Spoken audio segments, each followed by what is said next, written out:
It's ESPN FC Daily. Kane Murray, Gabrielle, Amado, and also Rob Dawson here as we look back on that game between England and France. France are through to the semi-finals. I'll tell you what, Gab, you've come back to join us. Misery loves company. That's Portugal out and England out. Not our best day, Kay. It's unfortunately not coming home. A really unfortunate result, I thought, for England, who, from my perspective, were the better team on the day. I thought they responded really, really well to going down 1-0. Chouameni with an absolute golazo. It was a goal that was not only a statement, but unfortunately set the precedent of the evening. A match full of highs and lows. Chouameni gets the goal, but then unfortunately with that clumsy foul in the box, France with a PK, it's all things level. Then France get one back. Harry Kane steps up, scores the first PK, unfortunately misses the second. I really thought it was England's match to win. I thought France were very fragile at back. Moroccans probably watching this match, just salivating at the opportunities that they're going to have against this French backline. But unfortunately, things didn't pan out for England. A lot of questions now for Gareth Southgate, people not happy with the substitutions that he made. Rob, what did you think?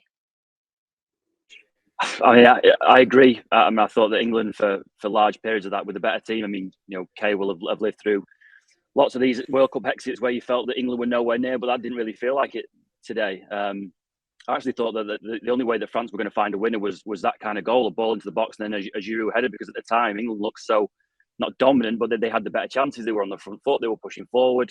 If anyone was going to score at that point, it looked like it was England. And obviously, France have gone down the other end. It's a wonderful ball into the box from Griezmann. A fantastic player. And fans of the Premier League will know that Giroud is very capable of that kind of header. And he's just bullied Harry Maguire out of the way and scored the winning goal. It's one of those. There's going to be a huge inquest into this now for England fans, and particularly with the substitutions that Gareth Southgate made. But I actually don't feel that they were that far away today. It's one of those days. It's football. Another day you score the penalty and it's 2-2 and you're into extra time and possibly a penalty shootout. It just wasn't to be today for England. Yeah, because obviously we're going to turn our attentions to France. They are the victors in this one. They are the ones who are progressing. But it is interesting that you say that, Rob, when you see what it comes to those fine margins for England, because one player that everybody talked about before this game was Kylian Mbappe. How to stop Kylian Mbappe? How are England going to deal with it? And I feel as though, Rob, that's the one player that we weren't talking about as much in this French side when we watched this game. Exactly that. I was at the last round when England beat Senegal, and the questions immediately after that game for Gareth Southgate were all about Kylian Mbappe. How do you stop him? What kind of player is he? And we've seen tonight that he didn't really impact the game. It was interesting. The one player that Gareth Southgate did pick out after that Senegal game was Griezmann, who's had those 2 assists, and the second one in particular is wonderful. And I'm sure that Gareth Southgate will have planned for this for the week. The problem is with France, it isn't just one player. These are world-class players. They're world-class players all over the pitch. And on this big stage, it only takes one chance, and France have taken it. Griezmann with that ball into the box, and Giroud doing what he's made a whole career out of. It's England love to build up these players like Kylian Mbappe before games, and worry about him and fear him. You've got to worry about the entire French team, because maybe they've got a tad lucky tonight, but they're a fantastic side.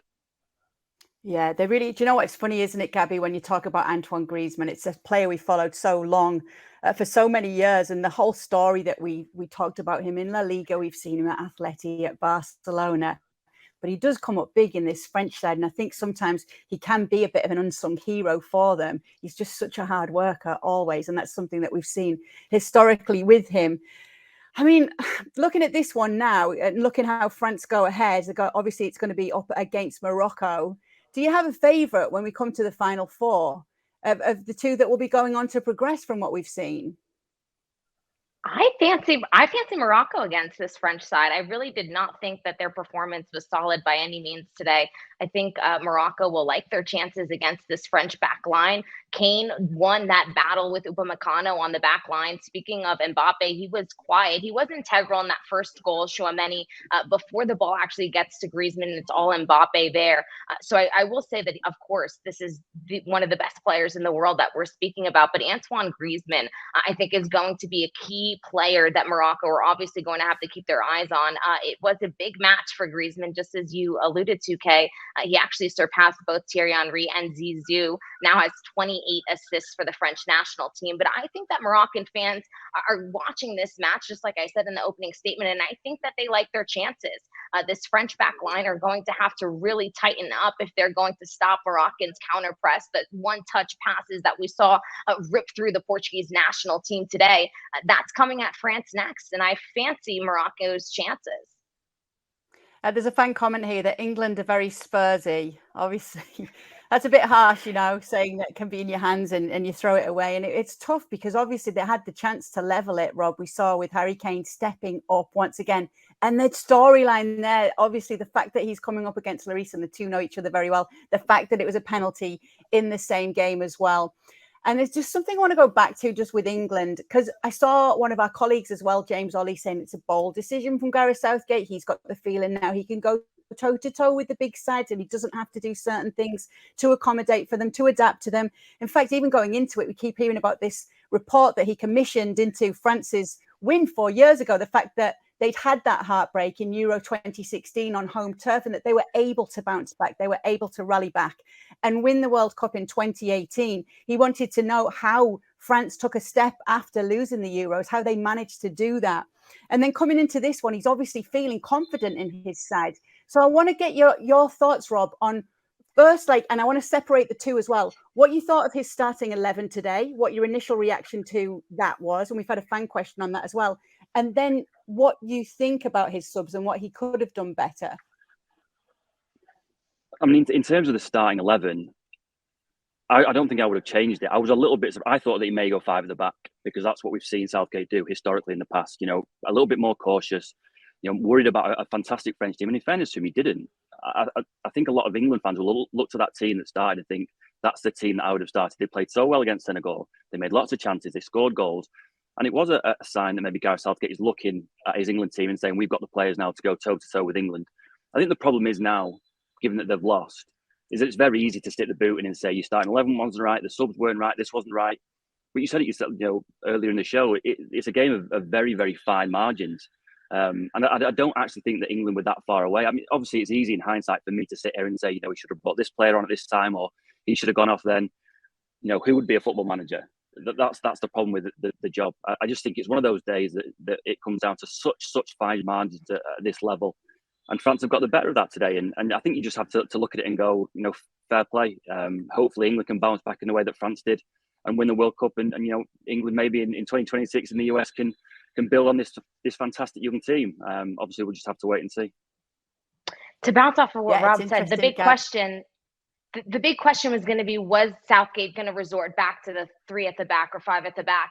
And then the other question was, who was going to win that midfield battle? And I think that England won it. I think that Jordan Henderson, Declan Rice, and Bellingham won that midfield battle. And that's why we saw England perform at the level that they did today, especially in the second half. Saka was all over the shop. And I think a lot of England fans perhaps pointing their finger at his decision to take him off, perhaps not bringing on Rashford or Grealish as early as they wanted to see. But ultimately, I think that Southgate's plan worked. We saw England play perhaps not only their best performance here at this World Cup, but perhaps in the Southgate era today. And unfortunately, it wasn't enough to book their ticket to the next round. But I think I'm with Rob. I think hindsight is 2020. The same goes for many critics of the Portuguese national team as well. And I think he ultimately got this right. Unfortunately, the ball just didn't tip in their favor. No, and unfortunately, Craig Burley actually thought it might go England's way today, and I feel as though he may have given us a kiss of death and done so happily as well. I tell you what else has been a bit of a surprise to me. Dan Thomas has just texted saying this is the best he's seen England play for a long time, and I can't argue with him. And obviously, Dan's a huge England fan as well, because you know what, Rob, as well, it's the fact that we saw them trailing. It was the first time that we'd seen that in this World Cup. that they didn't drop their heads, that they did come out. And I suppose that does feed into this narrative that Gareth Southgate is feeling now, that this is a team that can go toe-to-toe with these sides. I want to pick out a few players, though, a few players that really did stand out. And I want to get your thoughts on what you saw from Bukayo Saka today, Rob. Yeah, I mean, fantastic. Actually, of the starting 11, if I was going to make one change, he would have probably been the change. But having seen his performance, obviously that's why I'm not a football manager, because he was absolutely fantastic. For such a young guy to bounce back, particularly from what happened at the end of the Euros, to play like that in this tournament on this stage at that age is fantastic. And I just think he embodies now what this England team should be. There's a fearlessness about them. Obviously, it's not gone their way today, and it's easy, like we've said, to stick the boot in once the results in. But there's a fantastic core of young players, and Saka is at the centre of that. And I've seen so many England teams suffer really limp exits at World Cups. You think about, Brazil in 2002, Portugal 2006. Just where you're just watching the clock tick down, just waiting for them to go out, and that just didn't feel like that today. Obviously, England are out, and it's disappointing and what have you. But I just don't feel that it wasn't that style of World Cup exit. It's very, very hard to look at the positives right now, but I just think there are more positives to come out of tonight than there are negatives for England. Gab, I'm just talking about some of the players as well, and obviously lost in some of this because it's a loss and because he missed his second penalty is the fact that Harry Kane actually went 53 goals, all-time joint top scorer for England's men's team. And, you look at Harry Kane and you see that captain's armband on him, and it's just everything that he embodies, the leadership in him. He's just such a strong captain. You can see how much the other players admire him, how much the other players respect him, and he's given so much of himself on this pitch as well. And I think, sometimes it must be hard for these players, because you imagine now he'll be going home tonight and he'll feel it's on him. And obviously those moments do come down to you. But it's so tough, isn't it, when it comes down to that you can be highlighted for these moments? It is so tough. And it's just like we said, it was a game of highs and lows. He scores the first one, a hero, makes it 4 for 4 in PKs in the World Cup. It's just an unbelievable moment. And then it comes crashing down just when you think England are going to get back in and we're headed into extra time again. That's just unfortunately how the game unfolds. I think that he's such a veteran that he will, of course, bounce back, that he'll be able to, move on, close this chapter. But will it sting for a long time? Yeah. And you already hear the fans in the comments calling, this performance a Spursy performance. Those types of comments obviously hurt. I thought it was pretty cheeky of Kylian Mbappe to exchange words with Hugo Lloris before he ultimately went face to face with Harry Kane in that penalty. What is Kylian Mbappe going to tell Hugo, who has played with Harry Kane for seasons after seasons? I'm not quite sure, but that moment did make its way around the internet stratosphere. So I'd be curious to know what words exactly were exchanged. But you feel for Harry Kane, because he is such a likable player. And I actually think that this English team are just so unbelievably likable that I think it is a new chapter. It'll be interesting to see if Southgate continues in this chapter. Yeah. That's what's going to be interesting, isn't it? I love all these mind games. I wonder what he did say. We should have had a multiple choice as to what Kylian Mbappe said in that moment. There's a couple of things I do want to put to you before I get to that manager point, though, Rob. Do you think England can be a little hard done by, that some decisions went against them tonight that should have gone in their favour?